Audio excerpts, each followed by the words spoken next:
आज बनैबा आमे पणसरे बरा तो आसंतु बनैबा। तो पणसरे आपण माने बहुत सारा रेसिपी देखिथिबे। तो पणस सीजन भी पळै आसिलाणी। तो आमे ओसै बनैबा पणसरे बरा। तो पणस को आमे काटी नै जिबा तापर ताको धोई दबा।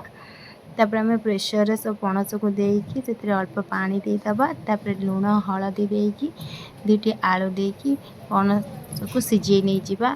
दीटी प्रेशर दे दबा। बेसी देबेनी जेतु पणस टिके टाण रहइबा दरकार हमर जेमति टेस्ट लागिबो खाइबा को। तो पणस सिझी गला हमर ताकू गोटे बाउल काढी नै जिबा। सेतिर गोटे सिझा आलू दे दबा। स्वाद अनुसार लूण लंका गुंड चिकन मसला हळदी ब्लैक पेपर पाउडर गरम मसला रसुण पेस्ट हळदी आ कॉर्नफ्लावर 2 चम्मच मैदा गोटे चम्मच देकी भल भाबे चकरी नै जिबा। आमे पणस को अल्प टिके पानी देकी तापर भल भाबे चकटा हे गला परे पणस हमर करे रे तेल दे दबा। तेल देकी आमे बरा आकार करिकी से गुडी को भल भाबे छाणी नै जिबा।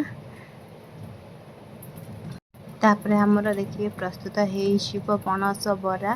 तो एमती घरे निहाती ट्राई करंतु आउ खांतु। वीडियोटी भल लागिले लाइक शेयर सब्सक्राइब निश्चय करंतु। रहिली जय जगन्नाथ।